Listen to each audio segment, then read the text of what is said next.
I wanted to make a quick video on a article I just found on philosophy majors, and hang with me. This is not off topic. I'll put a link to that below.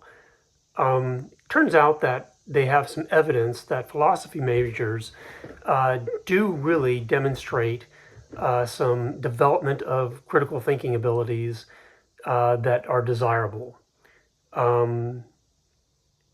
Openness to thinking of multiple ideas, and analysis, logical connection. All these things are actually what this article is claiming is developed through philosophy majors. And I want to bring that up in the context of the book Academically Adrift. And those of you who are not familiar with the book Academically Adrift, is essentially makes a claim that there's very little evidence that higher education actually improves critical thinking.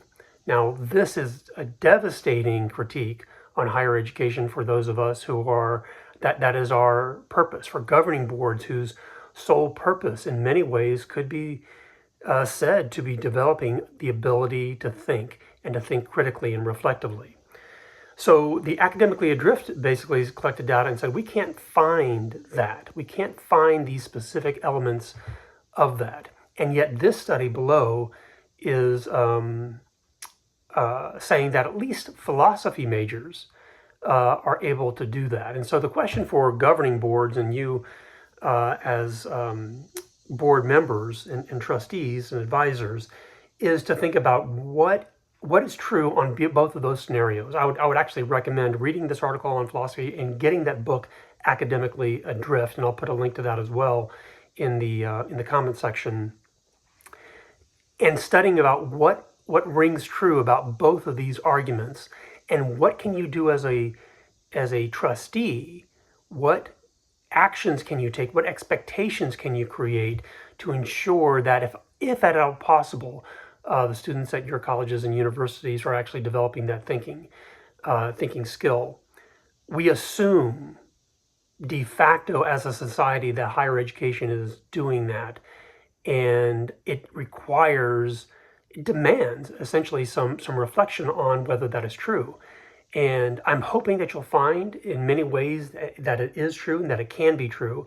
But if not, I think we need to confront that head on. You can think of all kinds of scenarios why it might not be the case.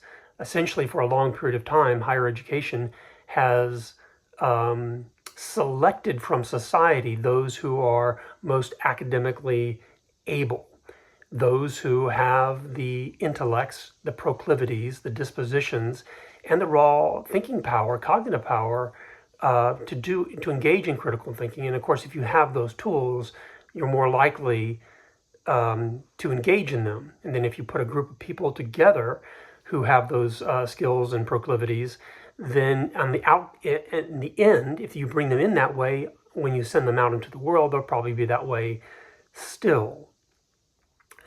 So are we just recruiting students that have these abilities, or are we actually able to make a difference and change the way people think?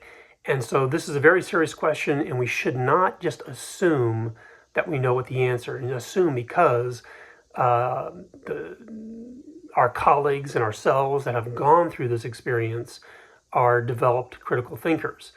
We need to ensure that that is actually the case, and be careful that there isn't a brushing aside of the question, and that there is actual data being brought to the table to answer that question. And if neither of those are happening, or if they're just relying, if someone is just giving you data on outcomes without considering what the inputs are, then we might have a mismatch of goals and intentions.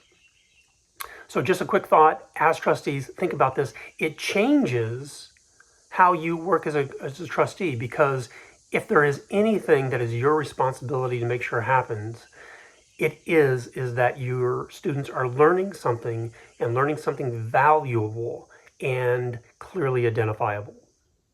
All right, give it a thought, and I'll talk to you soon.